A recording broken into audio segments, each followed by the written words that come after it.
사건, 사고 소식 오늘도 두 분의 전문가와 함께 짚어보도록 합니다. 네, 곽대경 동국대 경찰행정학과 교수 최진영 변호사와 함께하겠습니다. 네, 안녕하십니까? 네, 안녕하세요.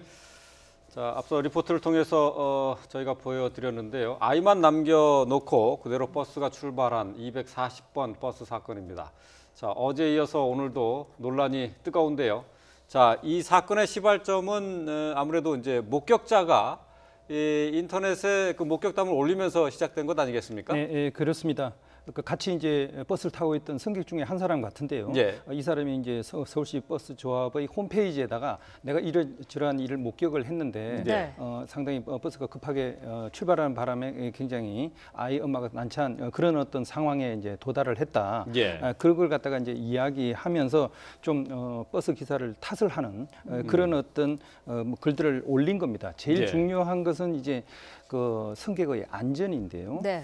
그 아이가 내리고 그리고 어머니가 같이 있는 그 상황을 알 수 있었느냐 없었느냐 이거 하고 예. 그리고 이미 차선이 변경된 이후에 또 다시 만약에 차를 정차하기 위해서 다시 차선을 변경해서 오른쪽에 이제 세우는 이런 어떤 상황이었다면 예. 또 다른 승객이 타고 있는 또 다른 사람들의 안전이나 불편 뭐 이런 것도 이제 함께 이제 고려를 해야 되기 때문에 양쪽의 입장을 다 들어보고 판단을 하는 게 필요하고요. 그렇기 때문에 객관적인 어떤 진실을 알 수 있는 CCTV를 갖다 좀 더 정확하게 분석하는 게 필요할 것 같습니다. 예. 네, 논란이 커지자 서울시에서 진상조사에 나서고 언론에 보도되기 시작했는데요. 먼저 당시 모습이 담긴 외부 CCTV 영상 확인해 보도록 하겠습니다.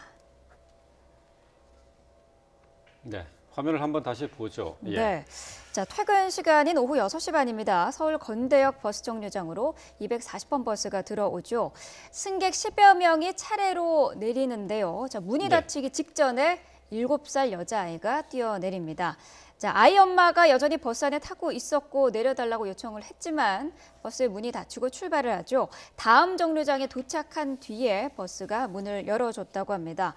자, 목격자가 그 SNS상에 올린 내용과는 조금 달랐던 부분이요. 아이가 4살이었고 떠밀려서 내렸다라고 주장을 했는데 훨씬 커 보였고요. 스스로 내리는 모습이었어요. 그렇습니다. 그 말씀하셨듯이 최초에 이 글을 올린 분 같은 경우에는 이해관계인이 아닌 제3자이기 때문에 네. 그렇기 때문에 많은 분들이 그분의 그 말씀이 사실일 것이다라고 생각을 했는데 네. 지금 그 서울시를 비롯해서 지금 그 YTN이 단독으로 지금 보도한 저 외부의 사진을 봤을 경우에는 네. 뭐 30살 정도로 아이의 그 엄마의 보호를 받아야 될 정도를 넘어서 거의 초등학교에 가까운 상당히 큰 아이고 그리고 네. 또 내린 다음에 그냥 이렇게 보면은 전체적으로 과연 안에 있는 그 엄마가 아이를 계속 지켜보는 과정에서 이와 같은 일이 벌어졌는지 그 부분에 대해서 상당히 좀 의문을 제기할 수밖에 없는 그런 상황인 것 같은데요. 네. 서울시 같은 경우에는 항상 아시다시피 버스 내에 CCTV가 있기 때문에 내부적인 것을 다 본 다음에 지금 발표했는 바로는 물론 그게 그 녹음이나 이런 것이 되지 않기 때문에 지금 최초에 이제 글을 올린 분 같은 경우에는 그 내려달라고 하는 것에 대해서 버스 기사가 뭐 욕설을 했다 이런 얘기가 네. 있는데 그런 것도 사실은 지금은 확인되지 않는다라고 하고 있기 때문에 네. CCTV와 본 사람의 증언이 좀 약간 그 엇나가는 그런 상황 속에서 어떤 것이 진실인지는 조금 더 지켜봐야 될 것 같습니다. 예. 네. 지금 버스 바깥에 있는 CCTV만 지금 봤는데요. 버스 안에도 이제 CCTV가 있잖아요. 그렇습니다. 그거 이제 보고 이제 확인을 이제 서울시 관계자들하고 이제 확인을 했을 텐데 이거는 지금 공개를 못 하고 있어요. 그렇습니다. 이 부분과 관련해 가지고는 그 서울시 측에서 이 그 여성 측과 협의를 했었는데 네. 서울시 같은 경우 원칙적으로 공개를 하려고 하고 그 운전기사의 잘못이 찾기가 사실 쉽지 않다고 하는 취지로 그것을 근거로 네. CCTV를 공개를 하려고 했었는데 네. 이 여성 입장에서는 이것을 공개를 거부를 했다라고 합니다. 네. CCTV와 관련해 가지고는 지금 모자이크를 해서 이 공개를 하려고 했음에도 불구하고 지금 여성 측에서는 공개를 거절하고 있는데요. 네. 이 부분과 관련해 가지고는 해석이 분분합니다. 이 그 엄마기 때문에 어떻게 보면 그 아이를 보호하기 위한 취지에서 공개를 거절하는 것은 정당하다라고 보는 견해도 있는 반면에 오히려 본인이 뭔가 어떤 예를 들어서 뭐 일부의 뭐 댓글 같은 경우에 보면은 휴대폰을 보면서 아이를 제대로 네. 그 확인하지 못했는 그런 잘못이 있지 않느냐는 여러 가지 이유를 들어서 이 여성 측의 어떤 그 잘못이 있기 때문에 공개를 거부하고 있지 않느냐 그런 그 견해도 상당히 좀 설득력을 얻고 가고 있는 것 같은데요. 이것 자체가 지금 형사적으로 처벌하기는 사실 쉽지 않은 그런 상황 속에서 사실 공개되거나 이런 것은 쉽지 않지 않을까 생각을 합니다. 네. 좀 그 버스 안에서 어떤 일이 벌어졌는지 그 의혹이 좀 커지고 있는데 어쨌든 목격담에는 네. 이 그 여성이 그 큰 소리로 울부짖으면서 내려달라고 했는데 이거를 무시하고 기사가 운전을 했다고 해요. 그 밝혀진 사실이 있습니까? 이제 사실 뭐 그거에 대해서 또 이제 버스 기사의 뭐 따님 같은 경우도 자기도 이제 그 여러 가지 이제 상황들을 갖다 알아보고 했는데 그렇게 이제 울부짖고 하는 그런 상황은 아니었고 본인의 아버님이 버스 승객들의 그 안전을 굉장히 이제 신경 쓰고 존중하는 뭐 그런 분이었다. 나름대로 이제 책임감 있게 그 기사분의 이제 딸이 따님은 다시 또 이제 그런 식으로 올렸죠. 이제 또 자기 아버지 입장에서 이제 그 이야기를 한 건데요. 네. 이제 중요한 거는 이제 통상적으로 우리가 얻은 길을 가다가 이제 버스를 내려야 하는 그런 어떤 하차 지점에 이제 가까이 오게 되면 가능하면 이제 문 가까이에 이제 가서 만약에 이제 아이가 있는 부모 같은 경우는 아이의 이제 손을 잡고 같이 함께 내리는 그런 이제 준비를 하는 게 이제 일반적입니다. 그런데 이제 지금 같은 경우는 아이가 어머님과 그냥 온 그런 상황이 아니고 어머님과만 온 게 아니라 다른 아이들과 다른 어머니하고 같이 여러 명이 함께 움직이는 그런 상황이었던 모양이에요. 그러다 보니까 이제 다른 아이 2명과 함께 이제 아이가 이제 먼저 내리고 이제 어머니는 이제 뒤에서 이제 내리지 못한 그런 약간 시간적인 간격이 있는 이제 그런 상황이기 때문에 과연 안에서 어떤 일이 있었는지를 좀 더 이제 CCTV나 그 실제 현장에 있었던 사람들의 목격담을 정확하게 좀 더 파악해가지고 밝혀내는 게 필요할 것 같습니다. 네. 서울시에서 그 해당 버스 기사도 조사를 했는데요. 어떤 이야기를 했는지 들어보도록 하겠습니다. 보호자가 그 엄마가 아이하고 같이 동행한 사실을 알 수가 없는 상황이었고요. 교통이 좀 혼잡하고 안전에 문제가 생겨서 그렇게 할 수 없는 상황이었다라고. 네, 안전상의 문제를 고려했다라고 하는데 만약에 그 버스 기사가요 이미 다른 차선으로 옮긴 상황에서 이 어머니의 요구대로 그 승객을 내려줬다면은 이것도 문제가 되는 거 아닙니까? 그렇습니다. 지금 그 CCTV를 통해서 밝혀진 것이라고 서울시의 말에 따르면은 이와 같이 출발한 이후에 한 10초쯤 지난 상태에서야 운전기사가 이와 같이 아이는 내리고 엄마는 내리지 못한 상황을 확인했다라고 얘기를 하고 있는데요. 지금 말씀하신 것처럼 도로교통법이라든가 자동차운수사업법에 보면 어떻게 돼 있냐면은 특히 버스 같은 경우에는 정류소 이외의 장소에서 주정차를 하지 못하고 만약에 그것을 위반했을 경우에는 6개월 이하의 자격 정지나 20만 원 이하의 벌금에 과태료에 처할 수 있도록 그렇게 돼 있다고 합니다. 실제 저 오늘 아침에 어느 일간지의 그 기자가 실제로 2번 정도 그 시간에 어제 저녁에 한번 타봤다고 합니다. 그랬더니만 한 16초 정도 문을 열려 있다가 딱 10초 정도라고 하면은 벌써 이미 자동차가 서 있던 데에서 벌써 주간 차선 정도까지 가 있고 많은 차들이 있기 때문에 현실적으로 그곳에서 차를 내리기는 상당히 어려운 그런 것이었다는 그런 루포 기사를 받은 것 같은데요. 그런 것에 근거를 해서인지 지금 서울시 같은 경우에는 적어도 지금까지 그 조사를 했을 경우에는 이 운전기사의 위법상을 발견하기가 어려웠고 앞으로의 어떤 그런 교육이나 이런 부분을 강화하겠다 이렇게 밝히는 것 같은데 아마 서울시의 어떤 그 조치에 대해서 뭐 법적으로 봤을 때는 적어도 아직까지 다른 이의를 발견하기가 쉽지 않은 것 같습니다. 그럼에도 불구하고 이제 그 많은 분들이 이제 이야기하시는 게 이제 버스 이제 기사분들이 이제 승객들의 어떤 상태 이런 것들을 보다 더 예민하고 이제 민감하게 관찰을 하고 특히 이제 아이가 내리는 그런 경우에는 특히 이제 주변의 그 안전 뭐 이런 것들을 좀 확인한 후에 이제 출발하는 그런 좀 배려심이 있었으면 좋겠다라는 거고요.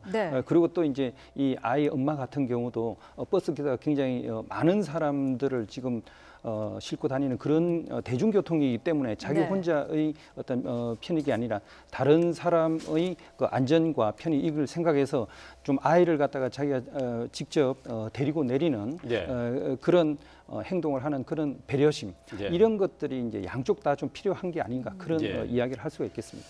이제 저희가 이제 버스를 타 보면은 운전 기사분마다 그 버스에 내릴 때 어떻게 해야 되는지 요구하는 게 조금씩 달라요. 그래서 어떤 분 같은 경우는 미리미리 준비해 달라고 하는 분도 있고 또 어떤 분은 차가 완전히 정차하고 난 다음에 그때 내려도 시간이 충분합니다. 이렇게 얘기하는 분들도 있어요. 어떤 게 맞는 겁니까? 여러 가지 이제 상황이 있겠지만 일단 뭐 승객들은 안쪽에서 내릴 준비는 하고 있지만 절대 그렇다고 해가지고 바로 그 계단을 갖다 내려가는 이런 동작은 하지 말라는 거죠. 일단 예. 확실하게 차가 안전하게 정차를 한 이후에 네. 계단으로 내려오고 내릴 준비를 갖다 하고 있는 그런 게 이제 필요하다 이런 이야기입니다. 예. 네. 자, 이 버스 기사에 따른 좀 억울함을 호소하고 있습니다. 그동안 뭐 20년 넘게 운전을 해왔지만은 아무런 문제도 없었던 분인데 이렇게 일방적으로 매도당하는 데 대해서 좀 억울함을 호소하고 있는데 말이죠. 자, 이 그 아이를 동행한 아주머니의 문제가 있었을까요? 아니면 버스 기사가 좀 내려줬어야 하는데도 이거를 기다리지 못하고 바로 그 출발하는데 문제가 있는 건가요? 사실 어떤 문제가 이제 발생할 때 어느 한쪽의 뭐 일방적인 잘못만으로 큰 문제가 발생하고 이런 건 아니거든요. 네. 결국 이제 양쪽에서 이제 서로 좀 소홀하고 그 순간에 주의를 갖다 기울이지 못한 뭐 이런 양쪽의 문제들이 겹치면서 결국 이제 이런 큰 문제들이 이제 발생하고 하는 거니까 서로 좀 양보하고 상대를 갖다 배려하는 그런 예. 게 필요한 거죠. 버스 기사 같은 경우도 하여튼 한 명의 승객이라도 최대한 끝까지 예. 안전을 위한 그런 어떤 조치를 하고 출발을 하는 그런 어떤 노력이 필요했던 거고 예. 네. 그리고 이제 뭐 아이 엄마 같은 경우도 아이와 함께 동행을 했으면 아이의 안전을 확보하고 아이의 손을 잡고 같이 내리는 그런 어떤 행동을 하고 그런 것이 예. 결국 또 다른 승객들에게도 폐를 끼치지 않는 그런 어떤 행동이기 때문에 좀 더 신경을 썼으면 하는 그런 아쉬움이 있는 겁니다. 예. 네. 또 그리고 이제 좀 본질적으로 좀 다른 얘기가 될지 모르겠지만 어제 그 사고가 일어난 게 6시 20분쯤이었습니다. 그런데 이제 인터넷에 순식간에 이렇게 화제가 뜬 게 어제 바로 실시간으로 이렇게 검색 순위도 높아지고 또 그리고 화제가 됐다는 게 이게 그 인터넷의 휘발성이라는 것을 다시 한번 좀 확인하게 되는 것 같아요. 그렇습니다. 저 또한 그와 같은 신속성에 깜짝 놀랐는데요. 이 글을 특히 이제 같이 내렸던 분이 내린 다음에 20분 만에 이와 같은 글을 올렸고 네. 그와 같은 글이 뭐 계속 댓글이 달리면서 100개 넘는 글이 이제 자동차 운수 사업 그 홈페이지에 올라왔는데요. 네. 그것에 대해서 문제가 되니까 또 그 아시다시피 그 운전기사의 따님이라고 주장하는 분이 또 네. SNS 글을 올려서 이것이 후끈 달아 올렸고 그 가운데 이제 CCTV가 나오면서 어느 정도 있던 진실 공방 내지 상당 부분 진실이 밝혀지는데 우리나라가 이른바 초연결 사회 이 네. 사회 속에서 조금 더 이제 진득하게 사실을 밝히려고 하는 그런 노력이 필요한 것 같은데 네. 너무 한쪽의 어떤 지장이 경도되는 그런 모습 속에서 요즘 모든 사람들이 좀 지나치게 어떻게 민감하구나 이런 것을 예. 느꼈고요. 예. 다만 이 사건 같은 경우에는 뭐 굳이 버스 그 기사를 조금 그 말씀드린다고 하면은 이 내린 곳과 다음번 내릴 것이 거리로 직선 거리로 한 260m 정도밖에 되지 않는다고 합니다. 예, 예. 버스는 거의 1분도 채 걸리지 않는 그런 관계다 보니까 만약에 그렇다고 하면 운전기사가 그 어머님 뭐 한 잠깐만 하면은 금방 돌아가실 수 있습니다. 이렇게 조금 한 말씀이라도 했으면은 이와 같은 일이 벌어지지 않았을 텐데 예, 네. 이것은 이 그 아이 엄마한테도 큰 상처가 됐고 결국 이 버스 운수 사업업자로서도 결국 진실이 밝혀진다 하더라도 그 사이에 상당 부분 어떤 회사 자체의 명예가 훼손됐다는 점에선 네. 둘 다 어떤 승자라고 보기는 어려운 상황이 아닌가 봅니다. 예. 아이의 엄마가 이 버스 기사의 징계를 요구했다거나 뭐 조사를 요구했다거나 그런 거는 아니었습니다만 어쨌든 목격자의 글로 어제 저녁부터 하루 종일 이 사건이 논란이 됐었거든요. 앞으로 좀 어떻게 정리가 돼야 될까요? 그렇습니다. 어떤 사건을 봤을 때 우리 변호사 같은 경우에는 물론 변호사도 한쪽만 대리를 합니다. 그렇지만 우리가 이런 사건이 있을 때는 양쪽 얘기를 다 들어보는 그런 어떤 나름대로의 지혜가 필요한 것인가. 얼마 전 아시다시피 어떤 그 샤브샤브 전문점에서의 어떤 사건이 있었지 않습니까? 예. 어떤 임신부가 어떤 일방적인 피해자라고 하는데 나중에 알고 봤더니만 그분이 어떻게 보면 잘못이 더 컸음에도 불구하고 결론적으로 그와 같은 진실이 밝혀졌을 때는 이미 그 업체는 상당 부분 피해를 입었는 그런 예. 사건이 있다고 한다고 하면은 예. 어떤 사건이 있을 때 조금 더 어떤 마음의 여유를 가지고 대응하는 그런 자세가 필요하지 않을까 봅니다. 예. 네. 자, 이 버스를 탄 아기 어머니의 입장도 이해가 되고요. 버스 기사분들의 그 사정도 충분히 이해가 됩니다. 하지만 처음에 이제 목격담이 조금 과한 표현, 좀 과장된 표현들이 있었기 때문에 이게 더 문제가 심각하게 받아들여진 게 아닌가 하는 생각을 하게 됩니다. 네.